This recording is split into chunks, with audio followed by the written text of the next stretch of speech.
मैं Gita Paliwal BA final में फिर से आपका स्वागत करती हूँ।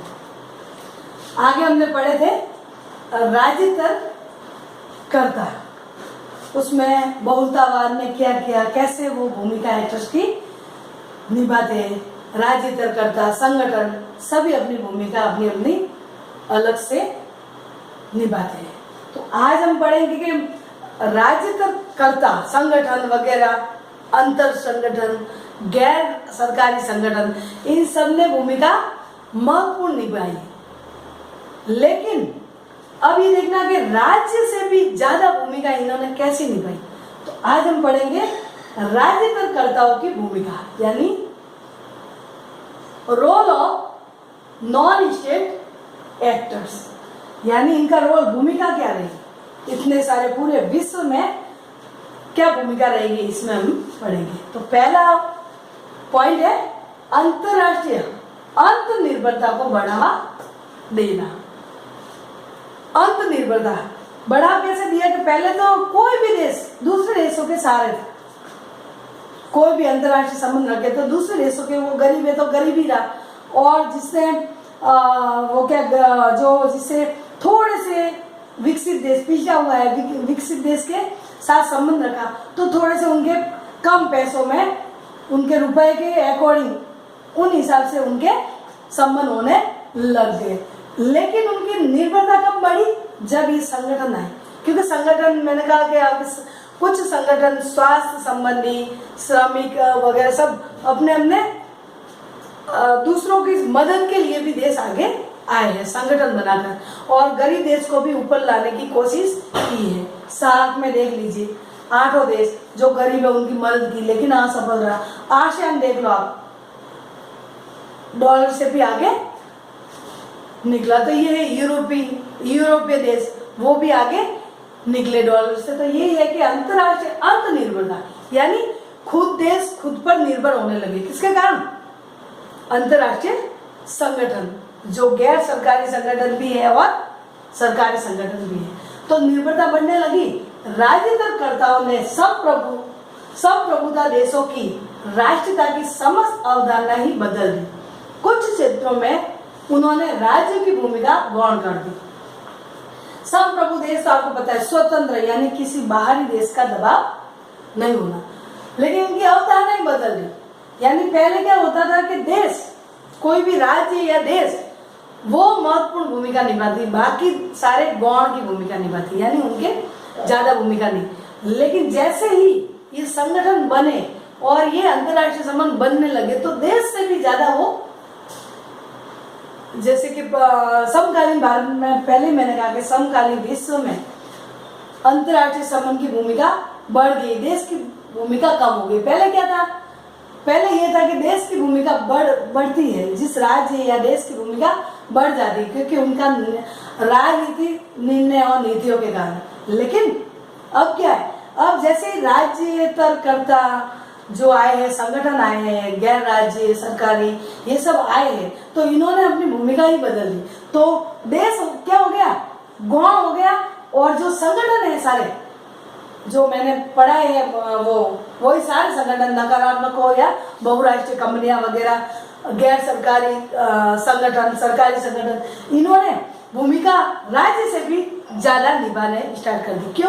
क्योंकि राज्य जितना संबंध नहीं रख सकता, उतने ये कंपनियां ही ज्यादा रख सकती है। मैं पहले पढ़ चुकी है कि अमेरिका की 3 कंपनियां पूरे भारत के उत्पादन का बराबर का हिस्सा है, यानी भारत के उत्पादन पूरे साल का वो कंपनियां, 3 कंपनियां करती है। तो सोच लो कि ये कितनी कर्ता के रूप में या एक्टर्स के रूप में भूमिका निभाती है। दूसरा पॉइंट है राष्ट्रीय राज्य कर्ताओं की भूमिका को प्रभावित करता है, यानी राष्ट्र की नीति या निर्णय का कार्य संगठन कर रही है। पहले क्या थी कि देश की विदेश नीति तो सरकारी करेगी, वो ज्यादा महत्वपूर्ण भूमिका निभा रही है। लेकिन अब निर्णय लेने का, नीतियां बनाने का, वो सब कार्य संगठन कर रही है, क्योंकि उनकी भूमिका, इनके बगैर सरकार का भी काम नहीं चलता। क्योंकि वो ये संगठन या बहुराष्ट्रीय कंपनियां ये कमा कर किसको दे रही है? देश को। क्योंकि ज्यादा, जैसे ही उत्पादन ज्यादा होगा तो टैक्स भी ज्यादा भरे जाएंगे, विदेशी मुद्रा भी हमारे पास आ जाएगी। तो कहने का मतलब ये है कि राष्ट्रीय राज्य कर्ताओं की भूमिका को प्रभावित किया है। यानी देश ने नीतियां और निर्णय जो देश कर रही थी, सरकार कर रही, वो कौन करने लगी? ये सारे संगठन ये निर्णय और नीतियां करने लगे। तो इसका मतलब राजनीतिकर्ता महत्वपूर्ण भूमिका निभा रहे हैं। किससे? हर देश से।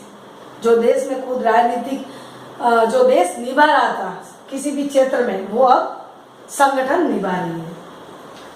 तीसरा पॉइंट है निम्न स्तर के नकारात्मक गतिविधियों में वृद्धि।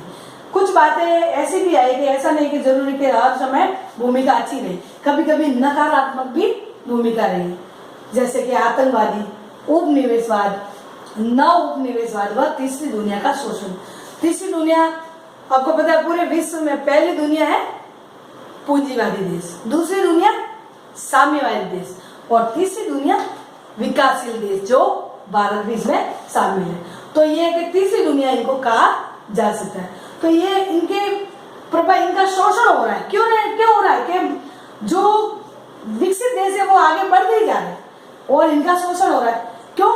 क्योंकि वो आतंकवादी का डर है उनको, तो उनसे हाथ मिला नहीं पड़ता, उनसे अंतर्राष्ट्रीय संबंध बनाने पड़ते।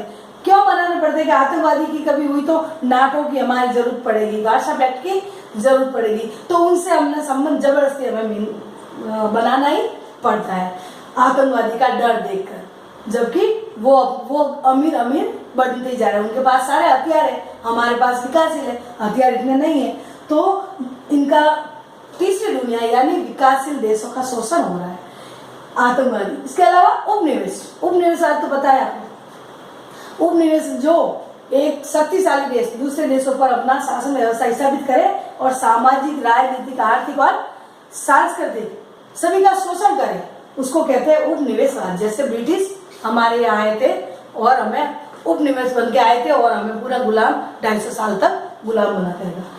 एक नया आया है बाद नव उपनिवेशवाद, यानी उपनिवेशवाद तो अब खत्म हो गया, लेकिन एक नया आया है नव उपनिवेशवाद। नव उपनिवेशवाद क्या है? कि हम उनके गुलाम तो नहीं है, नहीं उनके अंडर में सब प्रभु है, लेकिन हम नव उपनिवेशवाद बन के रह गए। कैसे? कि वो व्यापार के संबंध में हम डर जाते कि इनके, जैसे कि चीन और भारत का, हमारे यहाँ गरीब भी है, अमीर भी है, मध्यम वर्ग भी है, तो हमें सस्ती चीजें चाइना से मिल सकती है। तो ये है कि चाइना से हमारे विवाद, लड़ाई झगड़ा होते हुए भी हम चुप रहते, उनसे संबंध बनाए रखते हैं। किसके कारण? क्योंकि गरीब देशों के गरीब लोगों के लिए हम आयात करेंगे तो चीन से ही कर सकते। तो हम न उपनिवेशवाद यानी उनके सरकार के गुलाम तो नहीं है, लेकिन व्यापार के डर से हम उनसे संबंध अच्छे बनाना चाहते हैं। ये है। तो इसी तरीके से नव उपनिवेश के द्वारा शोषण हो रहा है। स्वतंत्र है लेकिन फिर भी दबाव नहीं है, लेकिन व्यापार के बदले में हम खुद दब जाते हैं कि नहीं अमेरिका है तो हमें तकनीकी क्षेत्र में आगे बढ़ना, तो हम नव उपनिवेशवाद यानी उनसे हम रिश्ता बना के रहेंगे क्योंकि हमें विकसित होना है। और गरीब भी है तो चाइना से हम सस्ते दामों में खरीद सकते। तो ये है तीसरी दुनिया का शोषण भी इसमें हो रहा है, नकारात्मक भी प्रभाव पड़ रहा है। लास्ट पॉइंट है अंतरराष्ट्रीय संबंध को और अधिक अंतरराष्ट्रीय संबंध को और अधिक जटिल व समस्याग्रस्त बना दिया है। यानी अब वर्तमान में जो एक देश दूसरे देशों से संबंध बना रहे वो क्या हुआ? जटिल हो गया, समस्या बढ़ गई, समस्याग्रस्त हो गया। किसके कारण? आपस में तनाव, राज्यों के बीच में झगड़ा।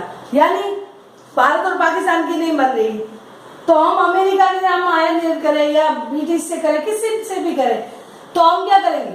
हम आपस में झगड़ा हो जाएगा कि आप वहां नहीं जाओगे पाकिस्तान, आप वहां व्यापार नहीं करेंगे, भारत से करोगे तो हमें मंजूर। तो आपस में झगड़ा हो गया, पड़ोसी देश आए हमारे दुश्मन बन गए। और पाकिस्तान जाएगा तो पाकिस्तान वाला कहेगा नहीं मुझसे संबंध रखो, आप भारत से नहीं रखोगे। तो ये जो पड़ोसी देशों के हर हमारे ये तो उदाहरण है, हर देशों के साथ यही हो रहा है क्योंकि ये समस्या आ गई बीच में कि तनाव राष्ट्रों के बीच में हो रहे हैं। क्यों हो रहे हैं? कह रहे कि नहीं ये मेरा अच्छा दोस्त है तो ये दुश्मन के हाथ नहीं जा सकता और उनसे संबंध रखा तो मैं संबंध तोड़ देंगे। तो ये आपस में दोनों देशों के बीच में झगड़े बढ़ गए। किसके कारण? राजनीतिकर्ताओं के कारण।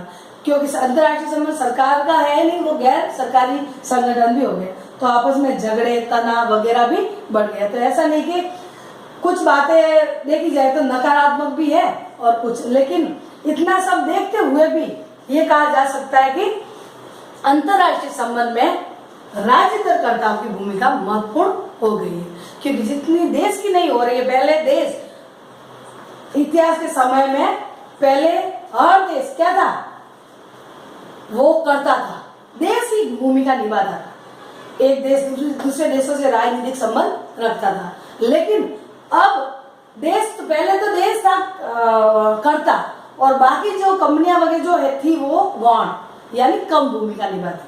अब क्या हो गया, उल्टा हो गया समकालीन विश्व में, यानी देश तो हो गया गौण और ये जो संगठन है, कंपनियां हैं, जो ये बने हुए संगठन, वो सब कर्ता की भूमिका निभा रहे हैं, और देश जो राज्य है वो एक गौण की भूमिका निभा रहे हैं। तो ये सब बातें आई आपके राजतंत्रकर्ताओं में। आज आपकी पहली यूनिट खत्म हुई। तीसरी यूनिट का हमने शीत युद्ध के कारण परिणाम वो पढ़ चुके। आगे हम तीसरी यूनिट की लेंगे गुट निरपेक्षता की नीति।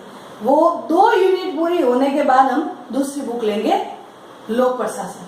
ठीक है बच्चों, अब मैं ग्रुप में आपको प्रश्न डालूंगी, आप नोट्स बनाते रहना, क्योंकि जब कॉलेज खुलेगी तो मैं नोट्स चेक करूंगी, तो आप नोट्स बनाना। कोई समझ नहीं आए तो मैं बोल देना, मैं बता दूंगी आपको। और अब मैं प्रश्न डालूंगी, छोटे सवाल तो आपको वीडियो देख के छोटे छोटे बनाने ही हैं, जो 2-2 नंबर के आपके आते हैं। बाकी जो आने लायक है, जैसे इस साल फाइनल का हुआ पेपर, तो वो आ चुके, तो मैं बताऊंगी कि कौन से आने वाले हैं, तो वो नोट्स बनाना।